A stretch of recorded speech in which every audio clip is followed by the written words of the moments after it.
Ever feel like you're just drowning in headlines, scrolling and scrolling, but not really getting the picture?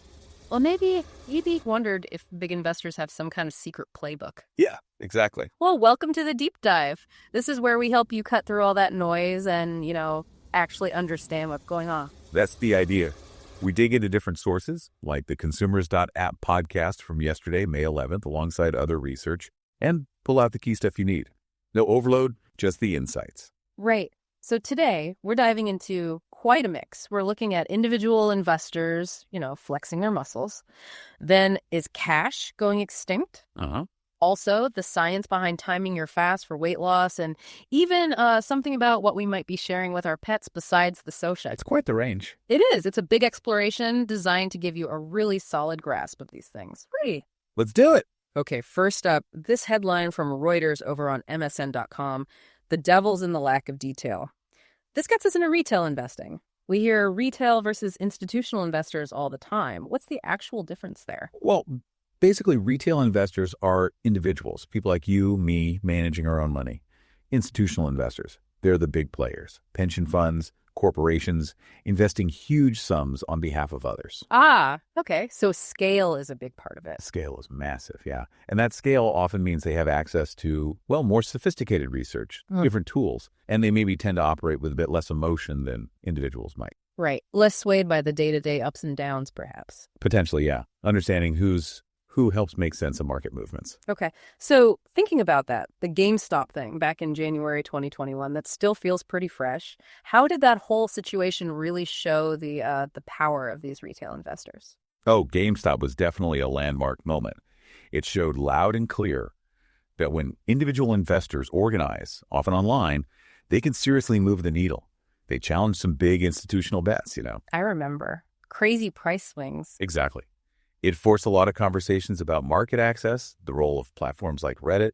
It really highlighted how collective individual action could shake things up. It felt like a real power shift, or at least a potential one. And it seems like all these easy-to-use trading apps, the low-fee ones, have just poured fuel on that fire, right? More people jumping in. Absolutely. That's the upside democratizing investment. Lowering barriers, making it easier for anyone to get involved with commission-free trades, slick interfaces. But there's always a but, isn't there? What's the downside? Well, the potential downside is risk. With easier access, you might get folks jumping in without a deep understanding of finance. Lower financial literacy could make them more vulnerable to, say, market manipulation or even outright scams. So making it easier to invest also makes financial education even more vital. Crucial. It's like getting keys to a fast car without driving lessons. You need to understand risk, diversification, how to spot red flags. Yeah, it feels like learning a whole new language sometimes. Does research actually back that up? The link between understanding finance and making better investment choices. It does. Recent studies using things like social media data and analytical models, they really draw a strong line between financial literacy and better investment outcomes. It means making more informed decisions, feeling more confident. Does that kind of track with your own experiences thinking about this stuff? Oh, absolutely. It can definitely feel intimidating if you don't know the jargon. Now, you mentioned manipulation. Yeah. Is technology doing anything to fight back, to protect the average Joe investor? Yes, that's a really interesting area. Machine learning is being developed specifically for this. Think of models like these GRU-based ones. They're designed to spot weird patterns in trading data in real time. Like what kind of patterns? Like order book spoofing. That's where someone places huge orders they don't intend to fill, just to create a false sense of demand or supply. Then they cancel them quickly. AI can analyze massive data streams to flag that kind of suspicious activity. So like a high-tech watchdog? Kind of, yeah. An early warning system. Okay. Now, what about when things go south? Market downturns happen. How do retail investors typically react towards their financial advisors when their investments are losing value? Well, studies using data from Fanera BrokerCheck, that's the database tracking broker discipline, they suggest retail investors react more quickly to advisor misconduct or perceived misconduct during downturns. Makes sense. When you're losing money, you start asking more questions. Exactly. There seems to be this heightened vigilance. Financial losses can definitely amplify scrutiny of the advice they're getting. Yeah, no kidding. So looking at right now, 2024, what are the big things retail investors should be aware of? The main challenges, the trends. It's definitely a dynamic mix. We've got ongoing market volatility, tech changing super fast, plus exposure to new things like crypto, which has its own risks, right? Key trends, a big push for more financial education resources, trying to empower individuals. And also AI is increasingly being used not just for spotting scams, but for providing investment guidance too. Considering all that, what parts of the investment world feel most compelling or maybe concerning to you right now? For me, it's probably the speed of change. Trying to tell real innovation from just, hype. Okay, let's completely switch gears. How we pay for stuff. This next headline is from ABC, the Australian Broadcasting Corporation, via MSN.com. Are cash versus card-only businesses the future? Here's the impact on consumers. This hits close to home. What are the big shifts in cashless payments changing how we spend? Oh, the landscape's been totally transformed, hasn't it? Mobile payments, digital wallets, contactless cards, systems like India's UPI, they offer amazing convenience. Too convenient sometimes, maybe. Well, studies on UPI in India did suggest people reported spending more because it was so easy. That frictionless feeling can definitely change habits. Yeah, my budget feels that frictionlessness. But what about people who, don't have bank accounts? Or maybe older folks who prefer cash? How do card-only shops affect them? That's the huge equity question here. Going card-only can absolutely create barriers for certain groups. The unbanked, some elderly people, those without reliable digital access, they risk being excluded from buying essential things. Yeah. It really forces us to think about financial inclusion. Have you ever run into a situation where a cash-only or card-only policy caused a problem? I have, yeah. It makes you stop and think. So from the shop owner's side, what's the economic argument? Go cashless versus keep taking cash. For retailers, cashless means less cash handling, maybe lower theft risk, plus potentially useful data on buying habits. Right. But the big con is losing customers who rely on cash. So it's often a trade-off between efficiency and making sure everyone can actually shop there. Efficiency versus access. Are governments stepping in at all? Some are starting to. Australia, for example, is looking at rules that would require businesses to accept cash. It's an attempt to protect cash users as digital payments become dominant, trying to find that balance. Interesting. Okay, so more digital money, more privacy worries. Is tech doing anything there, trying to build privacy back in? Yes, definitely. There's research into digital currency designs that try to mimic cash's privacy, using things like blind signatures, zero-knowledge proofs, basically complex crypto techniques to allow private transactions, but still within a regulated system. Wow, okay. That sounds complicated but important. It feels like this payment revolution happened really fast. What drove it, besides just tech? Well, retail innovation is always happening, but the COVID-19 pandemic was a massive accelerator. Suddenly, contactless was essential, right? That period really pushed digital payment adoption into high gear. Right, that makes sense. So if digital makes spending easier, maybe too easy, are there ways to design these apps to help us be more, responsible? Yeah, that's a focus too. Based on studies like the UPI one, designers are looking at features like automatic spending alerts, maybe built-in budgeting tools, clearer ways to see where your money's going, trying to give users more control within these slick digital systems. Tools for mindful spending. I like that. Okay, let's turn from finance to health. This headline is from Yahoo Singapore. The best time to fast if you want to lose weight, according to the experts. Intermittent fasting, it's everywhere. What's the actual science behind why it might work for weight loss? The core idea is cycling between eating and not eating. When you fast for long enough, your body uses up the readily available energy from your last meal and then starts burning stored fat for fuel instead. Okay, switching fuel sources. Exactly. And some reviews, like one from 2019, suggest it might also help with things like insulin sensitivity, potentially reducing risks for metabolic diseases. But, and this is important, more long-term research is needed, and you should always talk to a doctor first. Good disclaimer. Now, the headline hints at timing being important. Is there a best time to have your eating window for weight loss? What's interesting is that recent research suggests aligning your eating with your body's natural circadian rhythm. Your internal clock might be key. So eating earlier. Potentially, yes. Studies indicate that time-restricted eating, say eating all your food within an 8-hour window, might be more effective for weight and fat loss if that window is earlier in the day compared to eating the same amount later. Our metabolism might just work differently at different times. Our body clocks impacting weight loss. What about adding exercise into the mix? Does that boost the effects of fasting? It seems like it can, yeah. There was a study with overweight women that found combining moderate exercise with a protein-rich intermittent meal replacement led to greater weight and fat loss than just the exercise alone. A double whammy, sort of. Right. And they also saw better metabolic markers like blood sugar and insulin levels improved more. So combined benefit for overall metabolic health. Okay. So if someone's thinking about trying this, what are the absolute must-know safety points? Safety first, always. Talk to your doctor or a healthcare provider. That's non-negotiable, especially if you have underlying conditions, are pregnant, taking meds, anything like that. It's not for everyone, and people with a history of eating disorders need to be particularly cautious. Listen to your body. Watch for dizziness, things like that. Right. Definitely not a DIY thing without checking first. You mentioned metabolic markers improving beyond just weight loss with fasting and exercise. Can you expand on that? Sure. That 2025 study really showed it wasn't just about the scale. The group doing both fasting and exercise had significant improvements in things like their fasting blood glucose and insulin sensitivity.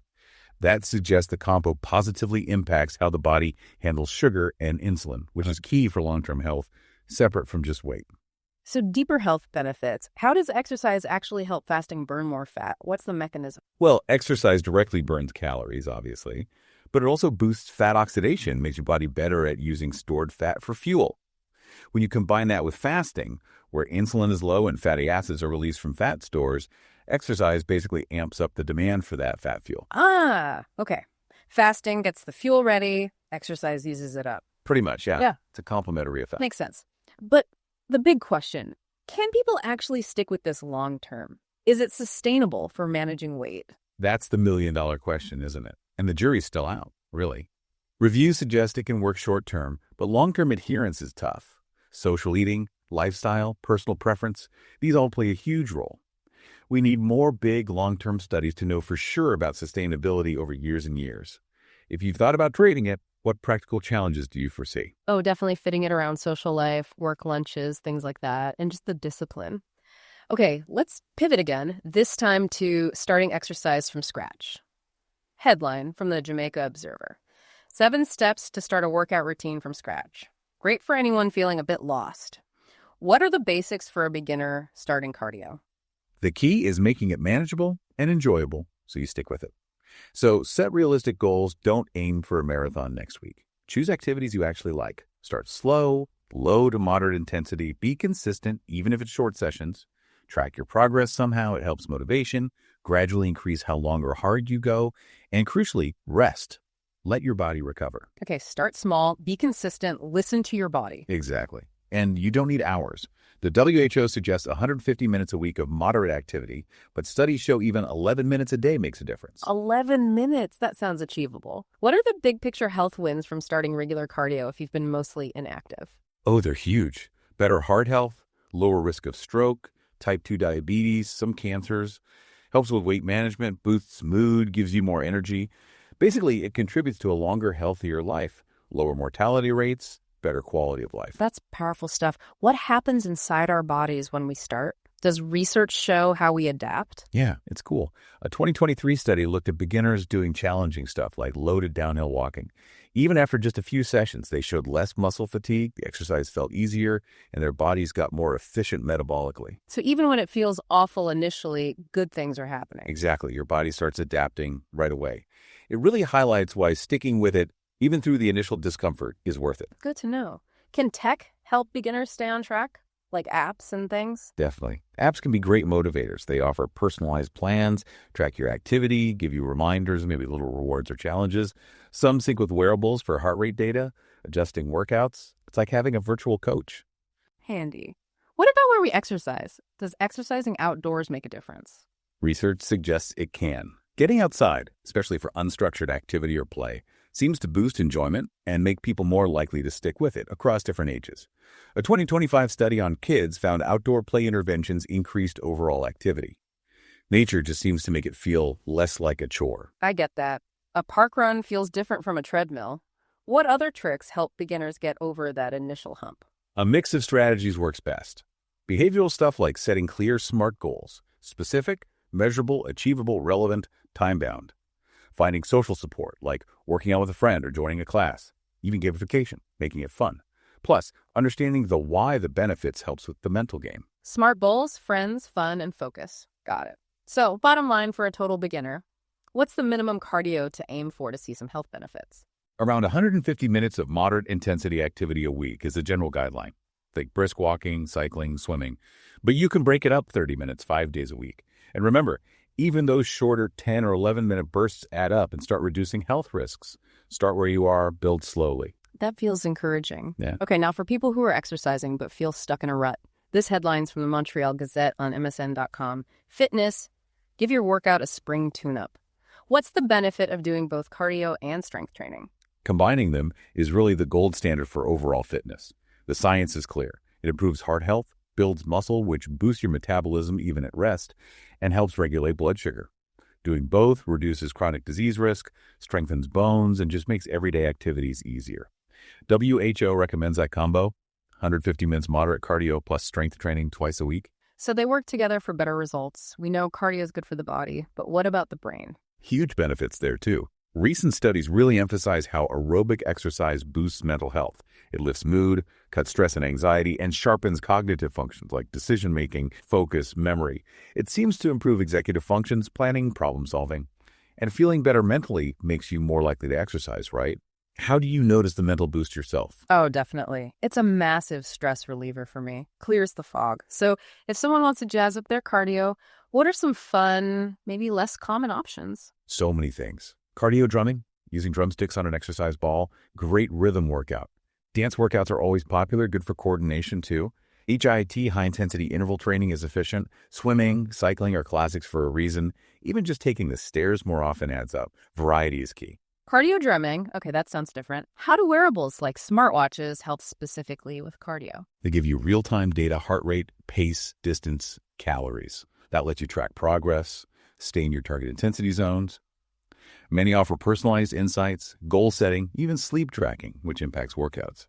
Some advanced ones can even spot heart rhythm irregularities. Like a personal dashboard on your wrist, you mentioned variety is key. Why is mixing things up so important? Several reasons. It fights boredom, a major reason people quit. It reduces overuse injury risk by working different muscles and joints. And it challenges your body in new ways, leading to more well-rounded fitness gains. People who mix it up tend to stick with it longer and get better results. Keeps the body guessing and the mind engaged. What about newer tech? Anything analyzing our form or how we move? Yeah, there's some cool stuff emerging. Video-based AI tools that can watch you exercise through a camera, identify the exercise, maybe even estimate muscle activation. It makes detailed fitness analytics more accessible without needing fancy lab gear or a trainer right there. AI watching my squats. What about ensuring exercises are done correctly, especially for older adults or physical therapy?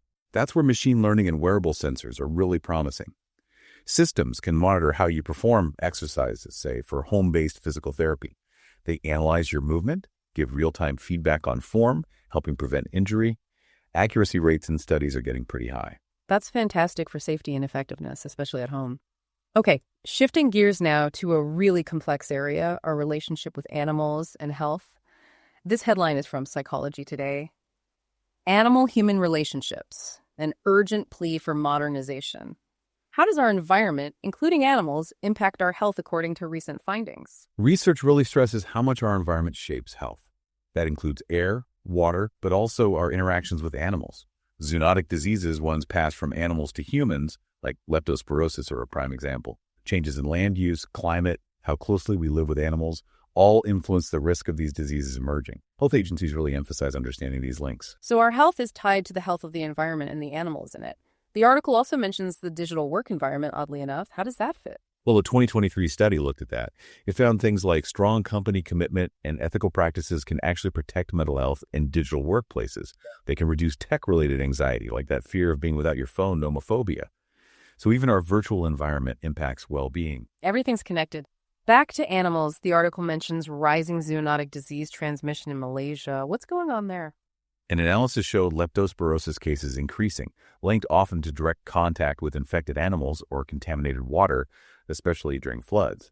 People working in agriculture or handling animals are at higher risk. It really highlights the need to update practices and infrastructure to cut down those risks.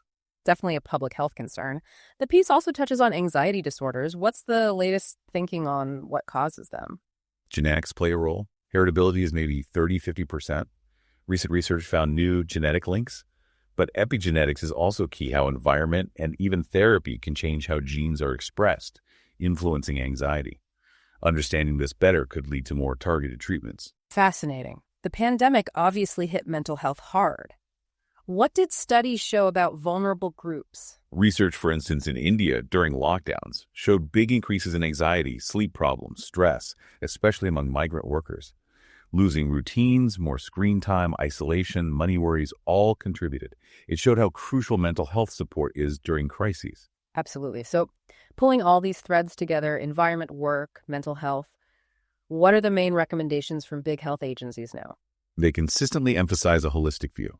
Regular exercise, good sleep, balanced nutrition, avoiding smoking, the fundamentals. But also access to quality health care and strong social connections are key for overall physical and mental well-being. The pillars of health. Finally, how does animal ethics, how we treat animals, and our food choices connect to all this?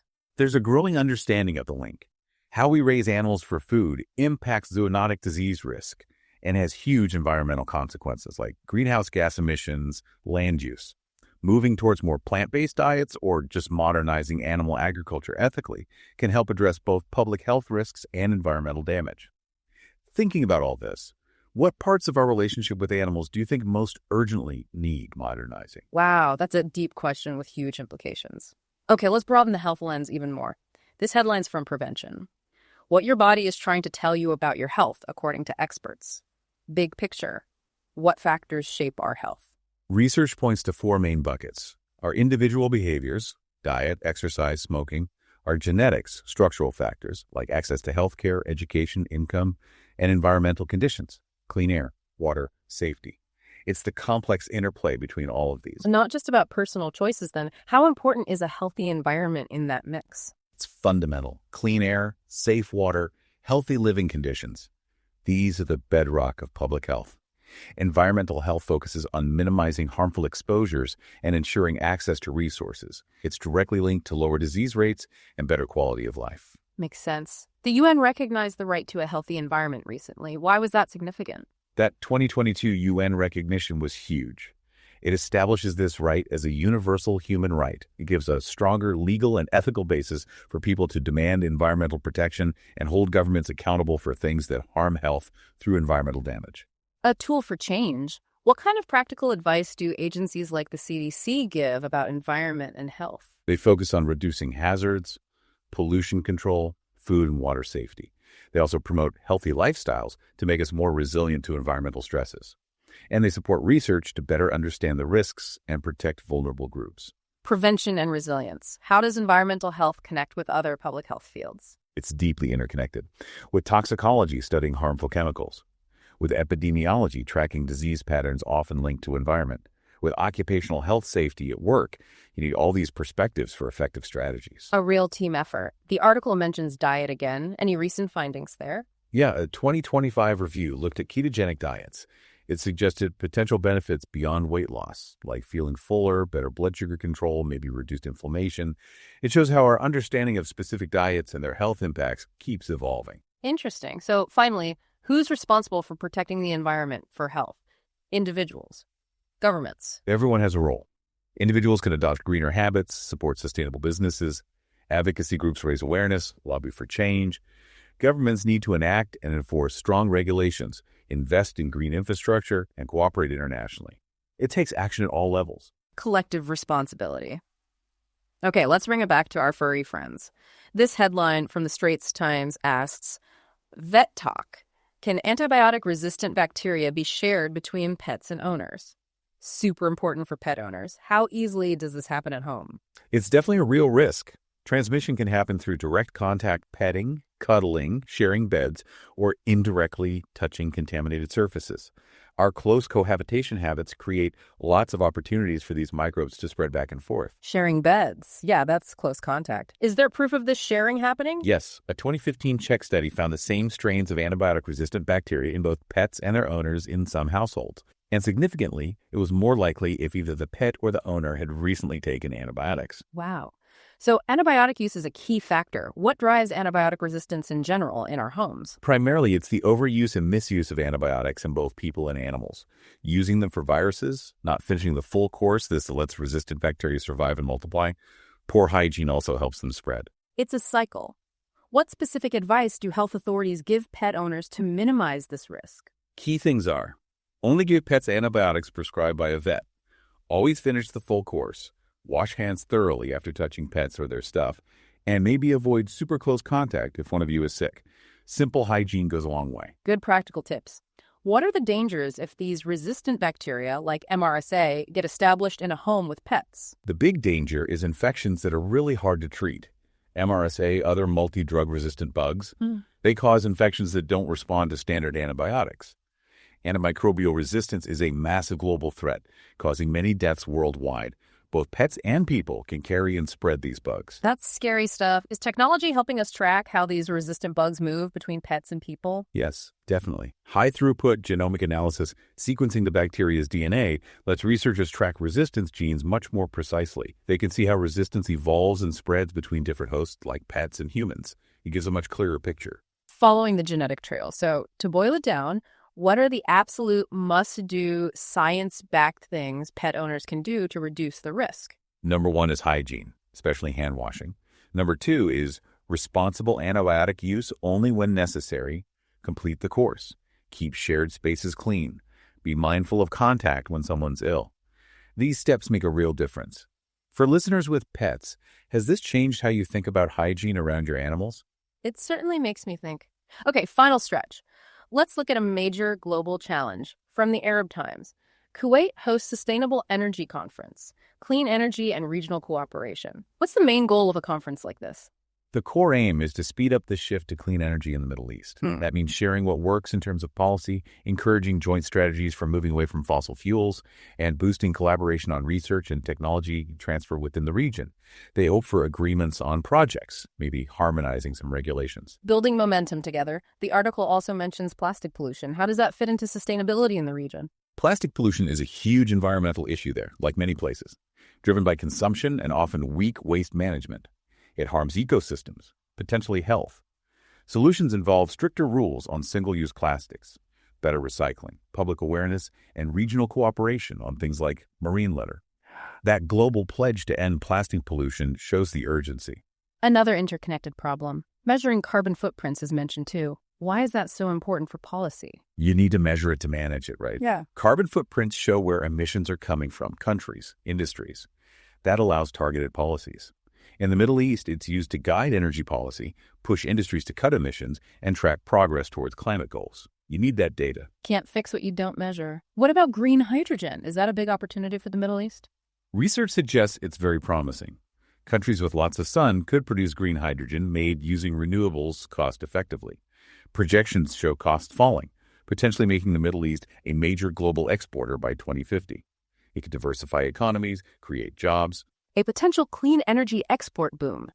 How does international science collaboration help with sustainable energy there? It's vital. Sharing knowledge, expertise, research findings, especially involving younger researchers, speeds up development and adoption of clean tech. Global networks help transfer cutting-edge knowledge and align regional policies with global best practices. Brainpower without borders. What about global trends in carbon footprint inequality? There was a trend of inequality decreasing, partly as some developing nations grew economically, but that progress seems to have stalled. It highlights that we need really rapid, equitable decarbonization globally to meet sustainable development goals. Faster rollout of renewables and efficiency is key for climate and fairness. Still a long way to go for a just transition. So, what practical things are being done globally, discussed at conferences like Kuwait's, to push sustainable energy forward? Lots of things. Phasing out coal power, upgrading electricity grids for renewables, putting a price on carbon emissions, setting standards requiring a certain share of renewable energy. Governments are also funding R&D for things like energy storage and that green hydrogen. These conferences are crucial for sharing what works. Concrete steps, good to hear. Okay, our final topic brings us back to basics. Agriculture. This headline's from MoneyWeb.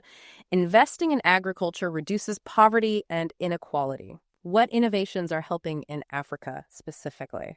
We're seeing more digital platforms connecting small farmers to markets, giving them info like weather forecasts. Climate-smart techniques are spreading ways to farm that are more resilient to climate change.